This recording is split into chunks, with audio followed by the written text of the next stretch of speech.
Welcome to session 48, and the topic we will discuss today is about chromatography, and we will also look into paper and TLC. So chromatography is a analytical technique uh, commonly used for the separation of mixtures of chemical substances into its individual components so that the individual component can be thoroughly analyzed. So there are many types of chromatography. Example, liquid chromatography, gas chromatography, ion exchange chromatography, affinity chromatography.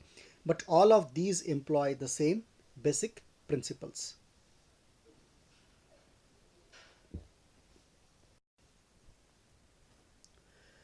So let us get familiarized with some terminologies that we use in chromatography. Eluate is the mobile phase which is exiting the column. So this is the if this is the column, and if this is the column uh, that passes through the column, the solvent that passes through the column is called as the uh, uh, eluate. It is nothing but the mobile phase which is coming down, passing through the column. Eluent, the mobile phase entering a column, the mobile phase that is entering the mobile phase entering a column is called as eluent. Elution, the passage of the mobile phase through the column to transport solutes. So that is called as elution. Mobile phase, the eluate moving through the column is called as the mobile phase. Usually it will be the solvent. And the stationary phase, the substances that remains in one place in the column, that is called as a stationary phase. So usually that will be the matrix. So in case of gas chromatography, this will be a liquid of high viscosity which clings to the inner wall of the column. In liquid chromatography, it will be some sort of packaging material, either solid or gel based. Solute, the term for the sample. Our sample can be amino acid, our sample can be alkaloid, or our sample can be plant compound, or it can be some fine pharmaceutical product that can be our sample. Yeah, this is a classification of types of chromatography. The chromatography can be planar. Planar means it is done on a plane surface, like on paper or on thin sheet. So planar chromatography, we have paper chromatography as an example, and thin layer chromatography. And when we come to column, so here it is not a planar, rather the material is packed in a column. The matrix is packed, the sample is introduced here, uh, and so that is we have column chromatography, size exclusion, ion exchange, affinity, reverse phase, HPLC, and gas chromatography. All these uses column in which the matrix or the stationary material is packed, and the uh, mobile solvent is introduced, and the samples get separated. So basically chromatography is also a kind of separation technique.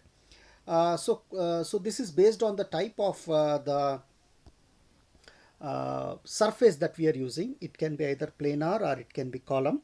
The second type of classification is based on the chromatographic method, or it is also based on the type of the principle, right? So based on the shape of the bed, it can be planar or column. Based on the physical state of the mobile and stationary, so sometimes our mobile phase can be gas, as in case of gas chromatography, and sometimes it can be, many a times it will be liquid. We call it as a liquid chromatography. Based on the mechanism of separation, based on the principle, this is very important.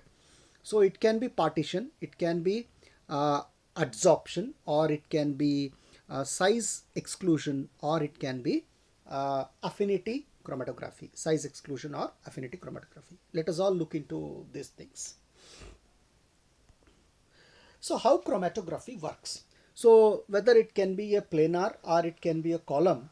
So in the initial state, the sample is loaded here at one point. It can be horizontal or it can be vertical. So here we are showing in a landscape or in a horizontal model. The sample is loaded here, and it is absorbed onto the solid phase. The sample is containing mixture of the stationary phase is in light pink color and the samples are black and red in color. It is mixed together. So we want to separate out the red sample from the blue sample. So it is a mixture, we are loading it, and this mixture, we have two subcomponents in that. They interact in a different way with the stationary phase and with the mobile phase, so that we get different separate bands. So it will be easily to remove those things. Let us see. Eluting solvents begin to flow through the solid phase. So once we load our sample, we have to keep it in the solvent reservoir. So the solvent percolates through the stationary phase. It will move through the stationary phase. See, there are two types of samples here, red and black. So here, after certain time, the mobile phase has been moved till here. So this mobile phase, while percolating through the stationary phase, it carries the samples, which is a mixture. See, if we observe carefully, this red dots are the sample that is red. It is having more affinity towards the mobile phase, so it is moving along with the mobile phase. So the mobile phase is here and the red sample is here. It is having more affinity to the mobile phase, so it is moving fastly. In contrast, these particles that are shown in black dots, these are having less affinity with the mobile phase and it is having more affinity with the stationary phase. So they are moving very, very slowly. And here you can see a complete demarcation between the samples are being completely resolved. They are completely separated. All the black beads or black dots, which is a different sample, they are separated here as a separate band because of the different physical and chemical interaction and different affinity. Maybe it may be due to the polarity. One may be more polar, one may be less polar. Less polar is moving very fast and more polar is moving very slow. So this makes chromatography a very powerful tool for the separation depending upon the polar and non-polar and the chemical nature of the sample. So now let us come to the paper chromatography. So paper chromatography is a type of planar chromatography where we use a special type of filter paper called as Wachmann filter paper. This has to be used for the separation. So usually paper is made up of cellulose fibers, which is highly saturated with water. In this method, a thick filter paper is used as a support and water drops setting in the pores made up of the stationary phase, right? And the liquid phase is the stationary liquid phase. Mobile phase consists of an appropriate fluid placed in an developing tank. So paper chromatography is a liquid-liquid chromatography. It is a liquid-liquid chromatography. So this is an example of separation of plant pigments. So this is our chromatography paper, and this is a sample we have placed. That is a leaf extract is spotted. So the sample is leaf extract. It is brought and crushed in some solvent like acetone.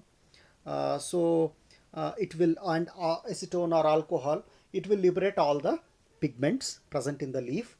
And we have to use acetone as an solvent, or we can use some other solvent also. We can use a mixture. So I have loaded my sample here. So this is the sample I have loaded, which is green in color, and this has been the paper or the stationary phase is placed in the solvent. It is placed in the solvent, right? So now the solvent starts to move in this paper, right? Okay, so while it is moving, see, our mixture of plant extract is containing several components. It is containing carotenoids, it is containing xanthophylls, it is containing chlorophyll A, chlorophyll B, anthocyanins, etc. So initially we could not see it is in a mixture.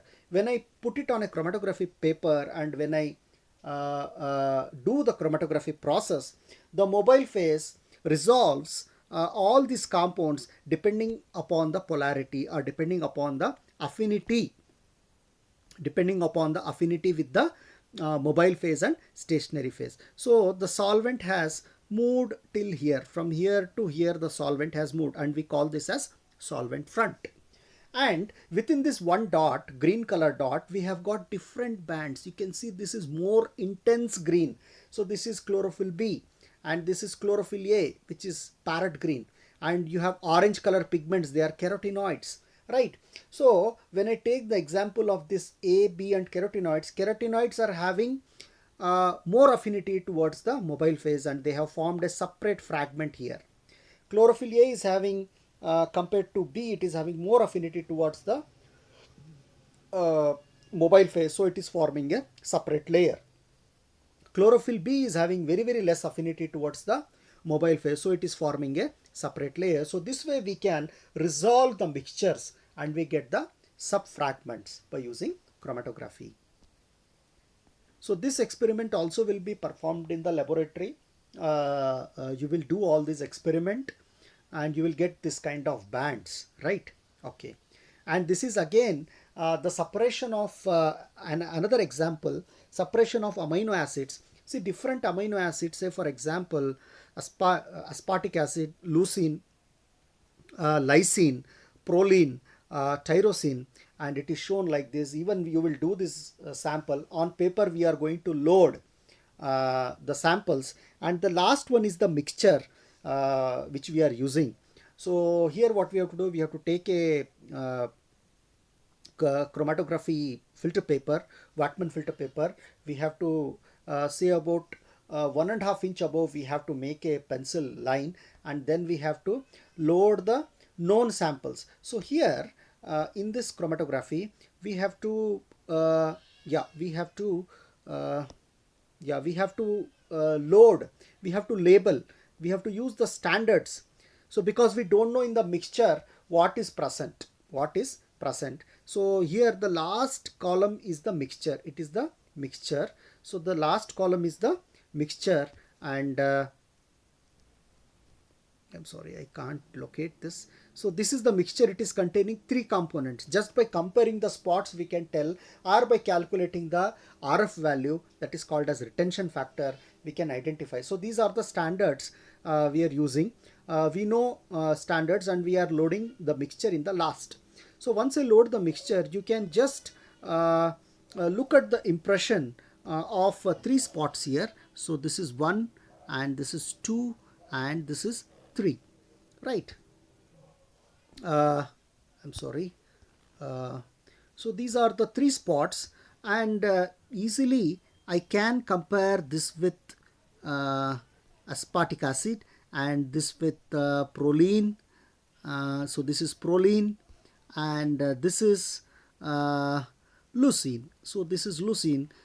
This is one way, just by looking we can tell which amino acid is what. Or we have a method to calculate. We have to calculate the RF value, distance traveled by the solute divided by the distance traveled by the solvent front. That will give us a value called as RF value. By calculating the RF value, we can also identify from the mixture what all the samples are present, right? Okay. The technique is based on the polarity interplay between the sample and the other 2 substances called the stationary phase and the mobile phase, which can be a liquid or a gas. As their name indicates, the stationary phase does not move, whereas the mobile phase flows across the solid phase. So in this love triangle, the sample to be separated first becomes absorbed onto the surface of the solid phase through polar interactions. More polar samples adhere or bind strongly, and the less polar ones, they escape along with they move along with the mobile phase.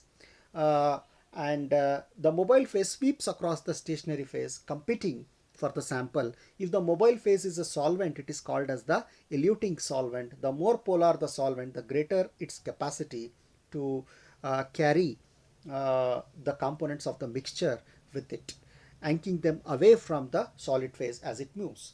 Different components with different polarities will travel at different rates. So each and every amino acid is different. The R group is different, and obviously their charge, their polarity, everything is going to be different from the other amino acid. So this becomes the basis for separation. And now we'll come to TLC. TLC is a very similar type of compared to a paper. It is very similar. There is a slight difference that we will look into that. TLC is a solid liquid adsorption chromatography. In this method, stationary phase is a solid adsorbent, usually which is coated on a glass plate. And nowadays we are getting ready plates. We are getting ready plates. We are getting when we used to do our masters. We used to prepare silica gel G and in 1:10 ratio, and we used to pour it on a glass plate, and we used to get a uniform layer, and we used to activate that, and then we used to load our samples for the separation in the mobile phase. Now let us see the, yeah, so this is how, so this is the plate, initial plate. We have to pour silica gel G, which is our matrix solid support, or our stationary phase. Then we have to load the sample around 1 to 2 centimeter above. Then we have to, after loading the sample, we have to keep it into the solvent reservoir. So this is the solvent reservoir. This is the solvent reservoir. The solvent percolates through this, and it carries your sample, ascending chromatography.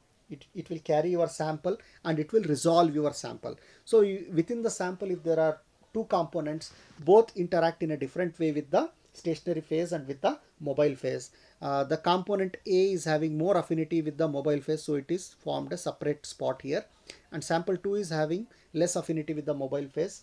Sample B, it is forming, we can see two separate bands here. The scientific measurement of the chromatographic separation in TLC is the RF value, variously interpreted in different sources as retardation factor, ratio to the front, etc. It is given by the expression distance traveled by the spot divided by the distance traveled by the solvent front. So this is how we can calculate the RF value, and this is a very important formula we can use to calculate the RF value, right? So I hope you have understood the some concepts in chromatography and principles of chromatography. So with this, I thank you all for your patience listening, and if you really like the lectures, please like and subscribe. Thank you. Please stay home.